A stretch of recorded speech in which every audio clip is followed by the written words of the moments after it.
सबसे इंपॉर्टेंट जो समय होता है एक मसीही जीवन के लिए वो होता है संडे आराधना।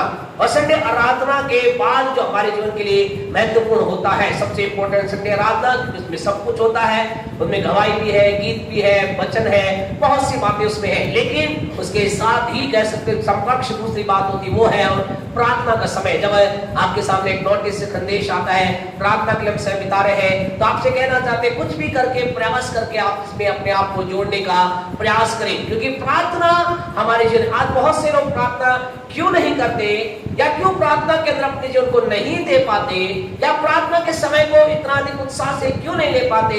कारण इसलिए है कि प्रार्थना के बारे में बहुत से लोग नहीं समझ पाते कि प्रार्थना में क्या कुछ हो सकता है। एक वचन हमारे साथ निकाले, इफिसियों की पत्री उसका 6वां अध्याय, इफिसियों की पत्री उसका 6वां अध्याय उसकी 18वें वचन को मेहरबानी से पढ़े। इफिसियों 6:18 पढ़े, इफिसियों 6:18।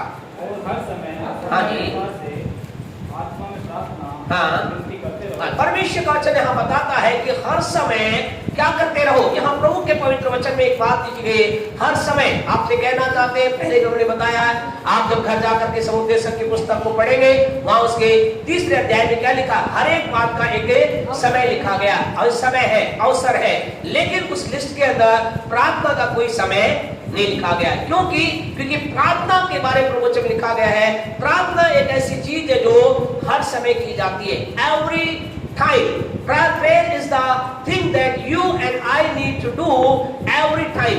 हर समय ये करने की जरूरत है। अब आपको मालूम है ये पौलुस ने सारी बातें यहाँ पर लिखी। ये सारी बातें लिखने से पहले वो क्या कह रहा है, वो पहले लिखने से पहले एक रहस्य बता रहा है। इसी के 13 को पढ़े, क्या कहता है, इसलिए परमेश्वर के सारे हथियार बांध लो। हाँ जी, कि तुम पूरे दिन का काम ना कर सको। ओके, इसी का 11 पढ़े, क्या कहता है, 6 का 11 पढ़े। परमेश्वर के सारे हथियार बांध लो। हाँ जी, तुम शैतान की युक्तियों के सामने खड़े रह सको। बस यहाँ पर जो पौलुस बता रहा है, एक रहस्य बता रहा है, तुम परमेश्वर के हथियार को बांध लो ताकि क्या कर सको। यहाँ प्रभु के वचन में लिखा गया है कि तुम शैतान की युक्तियों के सामने खड़े रह सको। और फिर वो आगे कह रहा है कि तुम सारे हथियार बांध दो ताकि बुरे दिनों के अंदर सामना कर सको। आपसे कहना चाहते, शैतान युक्ति बनाने वाला है। शैतान परमेश्वर के लोगों के विरुद्ध में युक्ति बनाता है।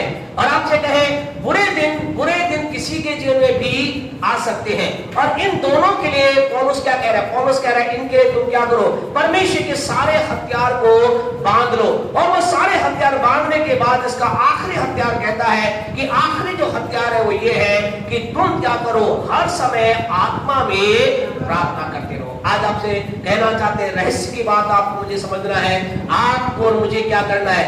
अगर हम शैतान का सामना करना चाहते हैं, हाँ या ना, हम सब करना चाहते हैं। हम शैतान की युक्तियों को तोड़ना चाहते हैं, बिल्कुल तोड़ना चाहते हैं। आज कई लोगों के जीवन में शैतान अलग तरीके से उन्हें फंसा रहा है, गिरा रहा है, जंगल में ले रहा है। कारण क्या है कि शैतान की युक्ति को समझ नहीं पा रहे। शैतान आपसे कहना चाहते हैं, आपसे छोटा है, शैतान आपसे कमजोर है, शैतान को आप हरा सकते हैं, इस बात को समझे।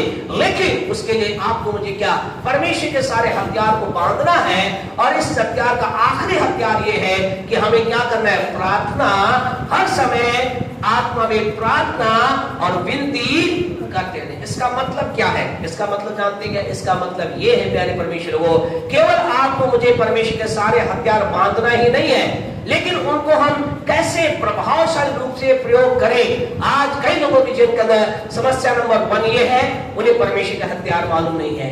समस्या नंबर 2 ये है, परमेश्वर के हथियार को उनको मालूम है, लेकिन उन्हें मालूम नहीं कि चलाया कैसा जाता है। अगर एक व्यक्ति को क्या किया जाए, एक व्यक्ति जिसे तलवार चलाना नहीं आता, शत्रु के सामने तलवार में खड़ा कर दिया जाए, क्या करेगा, वो उसको नहीं चला पाएगा, शत्रु से क्या करेगा, हरा देगा या मार देगा। आपसे कहना चाहते हैं, आपको मुझे, आप और मैं चाहते हैं, सबसे पहले हमें इन आत्मिक हथियार को पहनना है और फिर इनको प्रॉपर वे में चलाने के लिए आपको मुझे क्या करना है, प्रार्थना करना है। आपसे कहना चाहते हैं, प्रार्थना को हम परमेश्वर के हथियार से अलग नहीं कर सकते।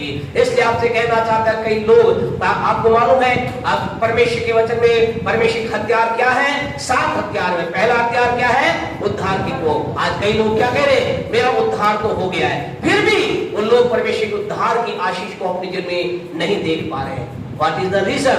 क्या कारण है? क्या परमेश्वर का उद्धार झूठा है? क्या परमेश्वर का हत्या अब उद्धार कमजोर है?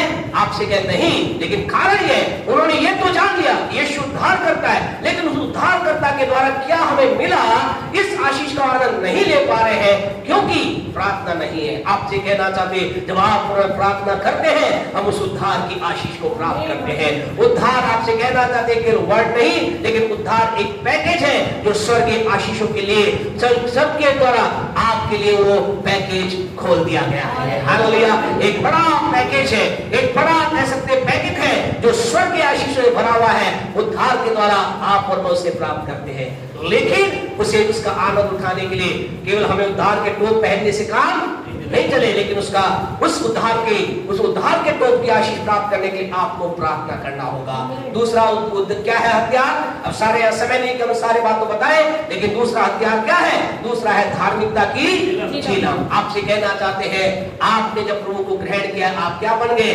धर्मी बन गए। लेकिन आज भी कई लोग क्या कह रहे हैं? मैं तो पापी हूं, मेरे जीवन के अंतर्गत शैतान हमला कर सकता है, प्रभु की सामर्थ मुझ पे काम नहीं कर पा रही है, शैतान की सामर्थ मुझ पे आ रही है, मैं तो बड़ा अधर्मी हूं, मेरे जीवन में धार्मिकता काम नहीं होती।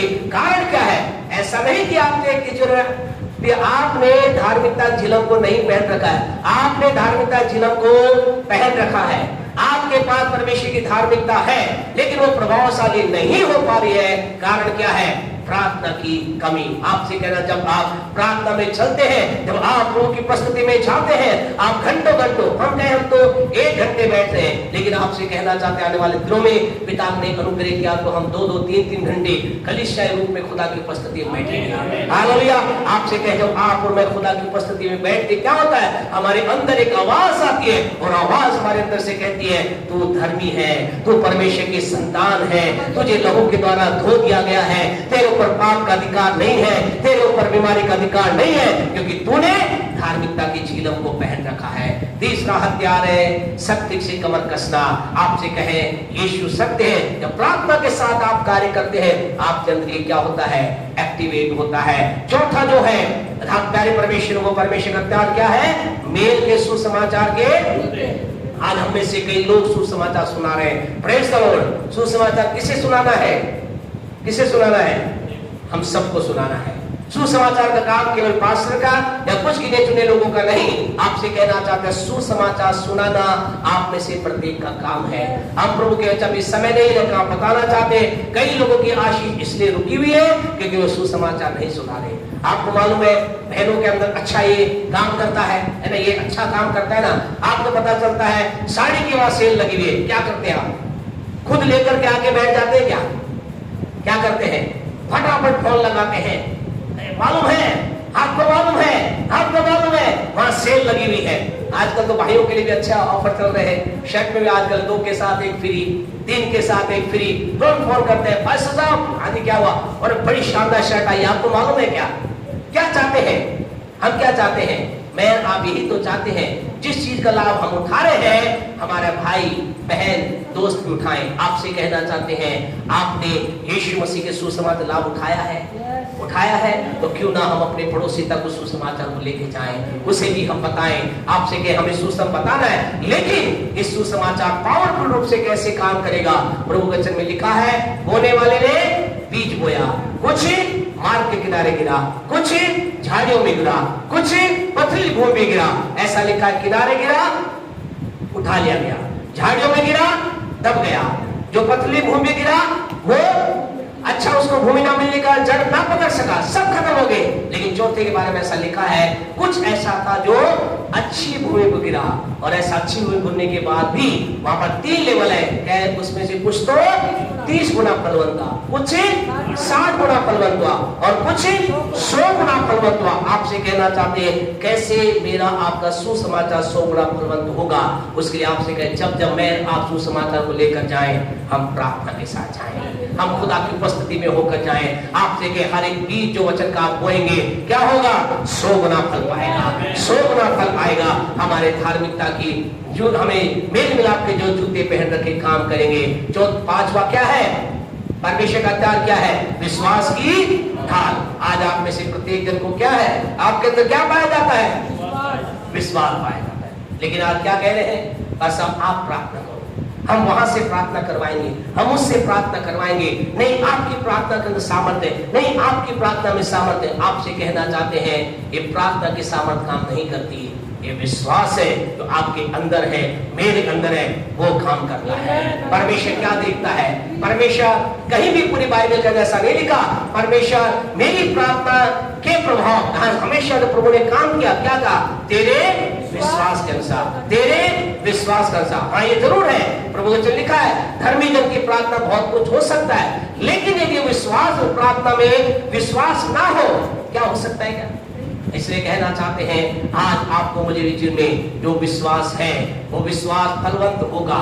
आपसे कहें आप विश्वास पे बड़ी बड़ी बातें बोलेंगे, आप विश्वास पे बड़े बड़े काम करेंगे, आप विश्वास पे बड़ी बड़ी बातों को होता देखेंगे, यदि आप और मैं क्या करेंगे, प्रार्थना करेंगे। जब आप प्रार्थना करते क्या होता है, आपके अंदर उस विश्वास के प्रति अद्भुत विश्वास हो जाता है, आप परमेश्वर की महिमा को देखते हैं, विश्वास की ढाल आपके पास है। और छठा अध्याय तो क्या है, और हमारे आत्मा की तलवार परमेश्वर का। अब आप कहे भाषा वचन तो हम बहुत पढ़ते हैं, दिन रात पढ़ते हैं, जब से आपने कहा हमने 3 बार बाइबल पढ़ दी, प्रेज़ द लॉर्ड, अच्छी बात है। आप 3 बार पढ़े, 10 बार पढ़े, 25 बार पढ़े, जितना हो सके पढ़े। समझ में आए तो भी, ना समझ में आए तो भी, ध्यान रखें आपको पढ़ना है। लेकिन आपसे कहना जब आप प्रार्थना के साथ, प्रार्थना का मतलब ये नहीं, कई लोग कैसे पढ़ते हैं, परमेश्वर यीशु के नाम से तेरे पास है, तेरे वचन में पढ़ने जा रहा हूँ, और लेकर के खोल लिया। आपसे कहें ऐसे परमेश्वर, कभी परमेश्वर बात करते हैं, ऐसा नहीं, कभी परमेश्वर बात करता है, लेकिन हर समय ये फॉर्मूला ये फॉर्मूला क्या है, टेम्परेरी फॉर्मूला, कभी काम करता है, कभी होता है ना, हम कह देते हैं ऐसा हो जाए तो ऐसा हो जाता है, तो ये फॉर्मूला क्या है, परमानेंट नहीं है, टेम्परेरी है, ये बिल्कुल फिक्स फार्मूला नहीं है। फिक्स फार्मूला क्या है, आप घंटों जब प्रार्थना में रहेंगे, प्रतिदिन प्रार्थना का जीवन बिताएंगे, हर दिन आप परमेश्वर के साथ घंटों प्रार्थना करेंगे, और उसके बाद जब आप प्रभु के वचन को पढ़ेंगे, आपसे कहें कोई सा वचन पढ़ लेना, आपको लगेगा परमेश्वर आपसे बात कर रहा है। जब आप प्रार्थना के साथ, प्रार्थना के माहौल में, उपवास के साथ और प्रार्थना के साथ प्रभु की उपस्थिति में बिता करके, इसलिए तो अब आप कह रहे पास हम घंटों प्रार्थना नहीं कर सकते, इसलिए तो आपको यहाँ बुलाया जाता है, ताकि आपके अंदर इम्पार्ट किया जा सके, आपके अंदर प्रार्थना की आत्मा डाल दी जा सके, ताकि आप भी घंटों प्रार्थना करें। क्योंकि यदि आपकी प्रार्थना घंटों ना होगी,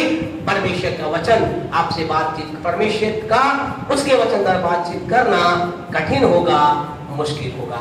जब आप बहुत गहरी चिंता में है, पीड़ा में है, परेशानी में आप प्रार्थना कर रहे हैं, और आप प्रार्थना कर उसके पश्चात प्रार्थना लंबी करने के बाद आप वचन खोलेंगे, क्या आएगा आपके पास, यशाया 60 का 20 आएगा। आप पढ़ेंगे यशाया नबी की पुस्तक का 60वां अध्याय निकाले। आप जब गहरी चिंता में है, पीड़ा में है, आपको लगता है मेरा सब कुछ खत्म हो गया, आपको लगता है सब कुछ नाश में चला गया, आपसे कहे जब आप और वह प्रार्थना में चलेंगे, शायद परमेश्वर आपसे यशाया 60:20 के द्वारा बात करे। पढ़े क्या लिखा है, हाँ जी, क्या होगा प्यारे परमेश्वर लोगों, जब आप प्रार्थना कर बड़ी चिंता में है, बड़ी पीड़ा में है, आपको लग रहा है सब कुछ मुझे अंधकार में दिखाई दे रहा है, बिजनेस अंधकार में है, कार्य अंधकार में है, जीवन अंधकार में, उस समय एक परमेश्वर के वचन को आप पढ़ेंगे। 60:20 को नहीं पढ़ेंगे, आप 61 से पढ़ना प्रारंभ करेंगे।